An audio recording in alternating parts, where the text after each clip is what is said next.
Critical point, critical value जरूर होगी, जिसके बाद रिफ्रैक्शन होने की बजाय क्या होना शुरू हो जाता है, रिफ्लेक्शन। तो एक चीज और पता लग गई आपको, क्रिटिकल एंगल, ठीक है। क्रिटिकल एंगल के लिए फार्मूला मैथमेटिक कैसे निकाल सकते हो आप उसके लिए,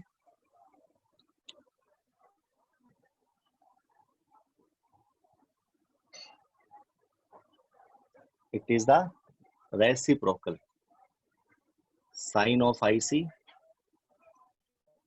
reciprocal of refractive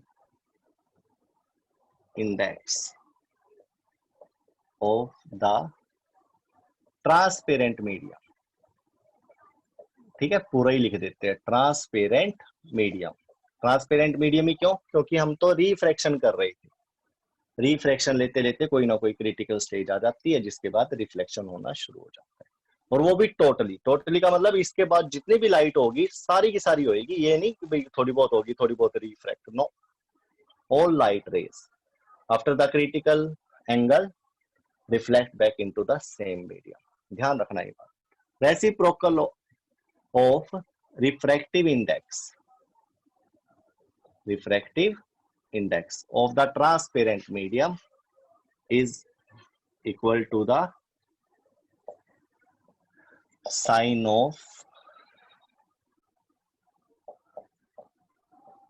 critical angle। Sine of लेना है, कोई कोस थीटा या टेंजेंट थीटा मत ले लेना, ठीक है। तो ये पॉइंट भी आप नोट कर लेना। आई होप आपको ये टॉपिक भी समझ में आ गया होगा, ठीक है। करो नोट इसको, साथ के साथ कॉपी पेन लेके बैठा करो बेटा मेरी क्लास में, जैसे जैसे मैं बोर्ड पे लिखता हूँ आप भी लिखा करो, स्कूल वाली फीलिंग लो, ऐसी पढ़ाई आएगी। और ये फिजिक्स तो ऐसी आएगी, फिजिक्स और मैथ में बेटा हाथ में कॉपी पेन जरूर होने चाहिए आपके साथ।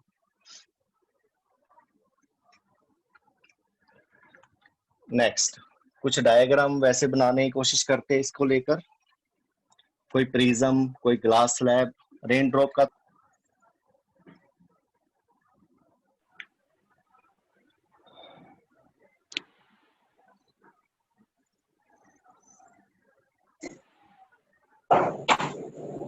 स्टूडेंट्स बेटा कुछ पूछना है,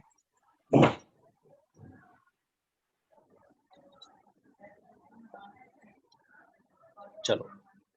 जैसे प्रिज्म होता है ना हमारा, प्रिज्म में क्या करते हैं, इस तरह से हम पाथ बनाते हैं लाइट का, ठीक है।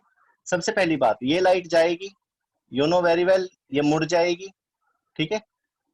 मुड़ने का तरीका क्या होगा, इस तरह से भी मुड़ सकती है और ज्यादा भी मुड़ सकती है, लेकिन ये देखिए मैंने ये पी क्यू बिल्कुल BC के पैरेलल ले लिया, क्या ले लिया, parallel, P Q parallel to क्या ले लिया, BC।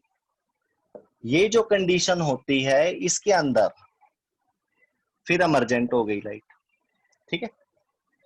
ये वाला एंगल क्या था आपका, एंगल I, ये वाला एंगल क्या था, एंगल E, यही थे ना।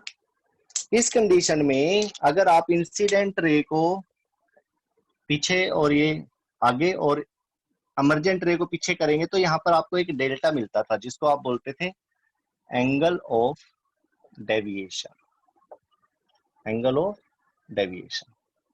ये जो एंगल ऑफ डेविएशन होगा इसकी वैल्यू हर एक केस में अलग अलग मिलेगी, जो जो ये आप इंसिडेंट रे को एंगल वाइज डाल देंगे, लेकिन बस ये condition P Q parallel to BC, ये एक ही ऐसी कंडीशन है जिस पर क्या होगा, इस डेल्टा की वैल्यू सबसे कम होगी, इसलिए इस कंडीशन को बोलते हैं मिनिमम डेविएशन।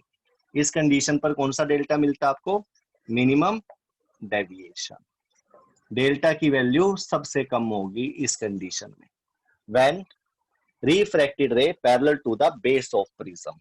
ये ध्यान रखना, ये सारे फालतू के और इंपॉर्टेंट और मुश्किल क्वेश्चन कहते हैं हम इनको, जो कि अगर पेपर में बाहर से आ भी गया तो इससे ज्यादा नहीं आएगा। दूसरी बात, आपने लाइट को इमर्जेंट करना ही सीखा इसमें, क्या करना सीखा है? अमर्जेंट। क्या हो सकता है? ये लाइट रिफ्लेक्ट भी कर सकती है, जैसे आपने रेनबो में करा है। किसमें करा है? रेनबो में। ये लाइट मान लो आपने अंदर, तो अगर इसका एंगल जो जहां पर भी, यहां पर भी हो सकता है, यहां पर भी हो सकता है, सपोज ये जो एंगल है आपका क्रिटिकल एंगल हुआ ना, अगर यहां पर टकराने वाला एंगल, तो ये लाइट बाहर नहीं जाएगी। अगर ये क्रिटिकल एंगल हुआ तो लाइट बाहर जाने के बजाय इसके ऊपर, सरफेस के ऊपर एसी के अलोंग चल पड़ेगी ये लाइट, यानी कि इमरजेंट रे बाहर नहीं आएगी अगर ये क्रिटिकल एंगल हुआ तो। यहां पर समझ रहे हो इस चीज को? यहां पर आप जो ये लाइट होगी, ये बी पॉइंट पर, बी पॉइंट पे पड़ने वाली जो ये लाइट, बी पॉइंट पर जो ये लाइट पड़ रही है, इसको क्या बोलेंगे? Incident ray. बाहर जो होगी वो रिफ्लेक्टेड रे। लेकिन अगर ये एंगल ऑफ इंसिडेंस से पड़ी ना यहाँ पर, एंगल आईसी से, तो ये लाइट बाहर नहीं निकलेगी ना अंदर जाएगी। किसके ऊपर जाएगी? सरफेस के ऊपर, इस एसी के ऊपर ही ये ऐसे चलेगी, ग्रेजिंग करती हुई, चढ़ती हुई। और अगर बाई चांस ये आईसी की वैल्यू, क्रिटिकल एंगल जो ये आई है, अगर ये आपका आईसी के इक्वल हुआ तो ये कंडीशन होगी। लेकिन अगर ये आई आपका आईसी से बड़ा हुआ तो लाइट क्या हो जाएगी? इस प्रिज्म के अंदर ही रिफ्लेक्ट कर जाएगी ऐसे। ये तीनों चीजें समझिए। अगर आई कम है आईसी से तो बाहर चली जाएगी, ठीक है, रिफ्रैक्शन होगा। अगर आई आईसी के इक्वल हुआ तो ग्रेजिंग होगी। कहां पर? On the surface. और अगर आई की वैल्यू आईसी से ज्यादा हुई तो TIR होगा, ठीक है, टोटल इंटरनल रिफ्लेक्शन होना शुरू हो जाएगा लाइट।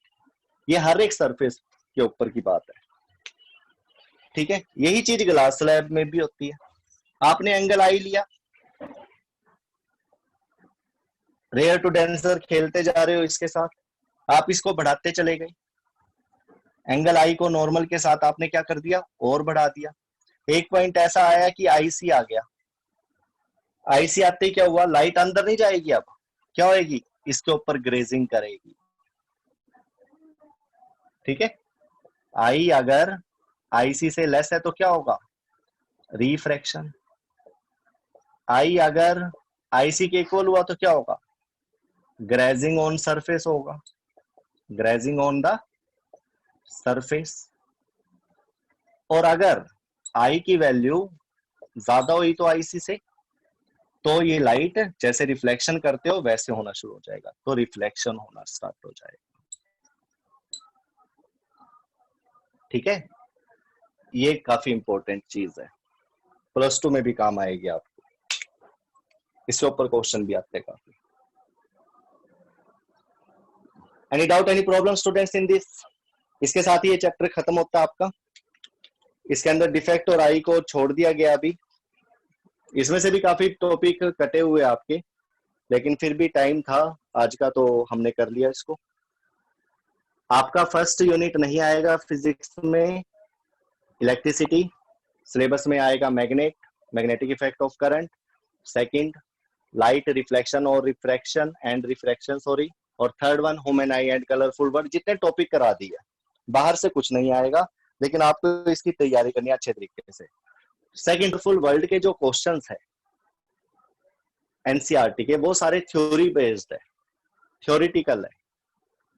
थ्योरी बेस्ड का मतलब twinkling of star, sky colour is blue, Tyndall effect, scattering of light, ठीक है। ये सारे के सारे थ्योरी बेस्ड है, जो भी आपको नोट्स दिए गए हैं उसी में से डायरेक्ट क्वेश्चन है ये सारे, ठीक है।